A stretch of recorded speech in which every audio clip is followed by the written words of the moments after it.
নিত্য প্রয়োজনীয় দ্রব্য ও জীবনদায়ী ওষুধের আকাশছোঁয়া মূল্যবৃদ্ধির প্রতিবাদে নয়ারহাটে সরব তৃণমূল কংগ্রেস। আর সন্ধ্যায় দিনহাটা বিধানসভার গোবরাছড়া নয়ারহাট অঞ্চল তৃণমূল কংগ্রেসের উদ্যোগে নয়ারহাট বাজারে এক বিশাল প্রতিবাদ সভার আয়োজন করা হয়। স্থানীয় বাজারের প্রাণকেন্দ্রে আয়োজিত এই প্রতিবাদ পথসভায় নিত্য প্রয়োজনীয় জিনিসপত্র যেমন চাল, ডাল, তেল, নুন এবং জীবনদায়ী ওষুধের লাগাতার আকাশছোঁয়া মূল্যবৃদ্ধি নিয়ে তীব্র ক্ষোভ প্রকাশ করেন উত্তরবঙ্গ উন্নয়ন মন্ত্রী উদয়ন গুহ।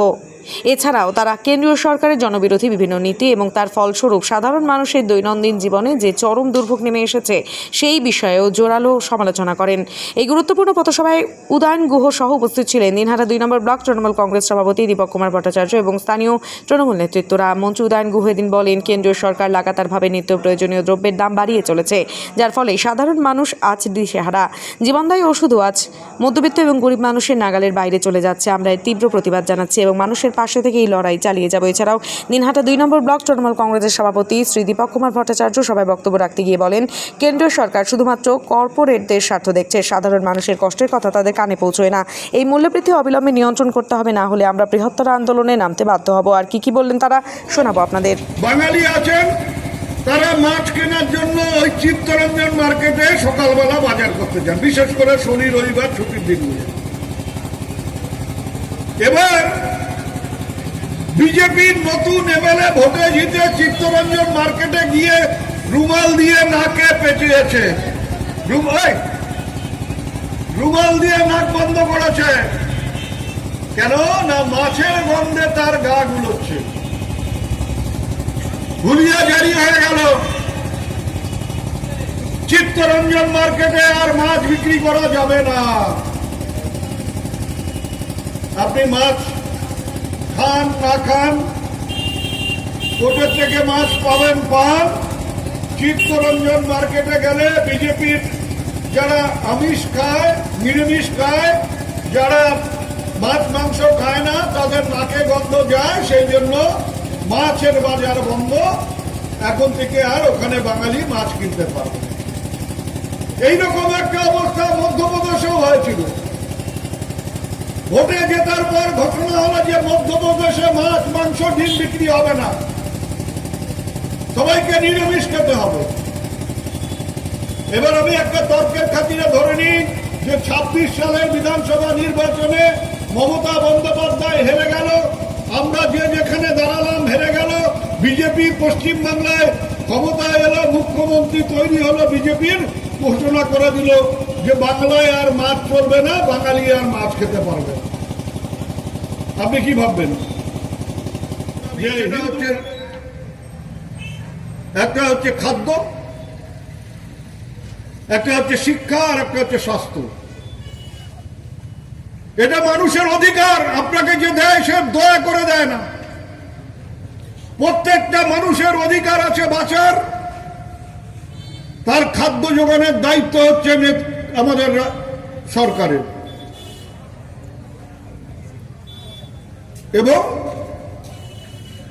সেই সরকার তার স্বাস্থ্য শিক্ষার ব্যবস্থাও করবে। অথচ আমরা দেখছি কেন্দ্রের সরকার মানুষের যেগুলো দরকার শিক্ষা ব্যবস্থাকে ধ্বংস করে দিচ্ছে। কেন্দ্রের সরকার মানুষের মাথার উপর ছাদ থাকবে, প্রত্যেকটা মানুষের মাথার উপর ছাদ থাকবে, ভারতবর্ষের সংবিধানে এটা আছে। সেই আবাস যোজনার টাকা 5 বছর ধরে বন্ধ করে দিয়েছে। 18 সালে শেষ কোথাও তো আবার আবাস যোজনার টাকা পাওয়া গিয়েছিল, তারপর থেকে আবাস যোজনার টাকা নেই। বঞ্চিত করা হচ্ছে বাংলার মানুষকে। নির্লজ্জ সরকার, তার মন্ত্রীরা বলছে আমরা ভারতবর্ষের অন্য রাজ্যকে দিচ্ছি, বাংলায় দিচ্ছি না। আপনাদের বাবার টাকা না যে আপনি জোর করে আটকে রেখেছেন। রাজ্যের সরকার নানা আর্থিক সমস্যা থাকার পরেও কথা বলে নির্বাচনী ইস্তেহার প্রকাশ করেছিল, জিনিসপত্রের দাম তিনি কমাবেন যদি তিনি প্রধানমন্ত্রী হন। আজকে নরেন্দ্র মোদী প্রধানমন্ত্রী আছেন, যেদিন থেকে তিনি প্রধানমন্ত্রীর চেয়ারে বসেছেন আমরা দেখতে পাচ্ছি সেদিন থেকে জিনিসপত্রের দাম হু হু করে বেড়ে চলছে। সে পেট্রোলের দাম, ডিজেলের দাম থেকে শুরু করে রান্নার গ্যাসের দাম, কেরোসিন তেলের দাম, আমাদের প্রত্যেকটা নিত্য প্রয়োজনীয় জিনিসপত্রের দাম, সারের দাম থেকে শুরু করে যে আমাদের যে জীবনদায়ী যে ওষুধ, প্রত্যেকটা ক্ষেত্রে আজকে মূল্য বৃদ্ধি পাচ্ছে। আজকে আমরা যদি আন্দোলনে না নামি, আমরা যদি এই নিত্য প্রয়োজনীয় জিনিসপত্রের মূল্য বৃদ্ধির প্রতিবাদ না জানাতে পারি, তাহলে আগামী দিনে কেন্দ্রের সরকার এই নিত্য প্রয়োজনীয় জিনিসপত্রের দাম বাড়াতে বাড়াতে কোথায় নিয়ে গিয়ে দাঁড় করাবে, এটা সাধারণ মানুষ ভাবতেও পারছে না, আমরাও সেটা বুঝতে পারছি না আগামী দিনে কোথায় মূল্য বৃদ্ধি গিয়ে ঠেকবে। আমাদের প্রতিবাদ জানাতে হবে যে এটা কেন্দ্রের সরকার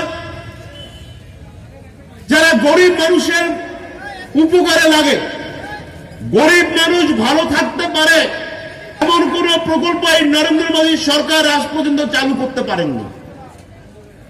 গরিব মানুষের উপকারে আসে কেন্দ্রের সরকার আজ পর্যন্ত এমন কোন কাজ করতে পারেনি।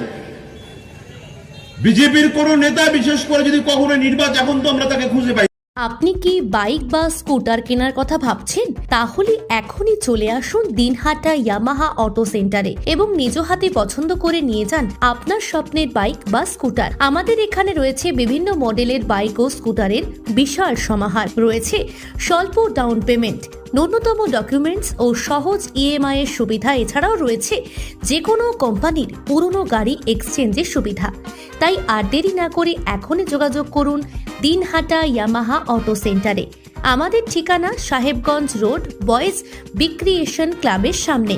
যোগাযোগের নম্বর 8158042471 এবং 7602877619।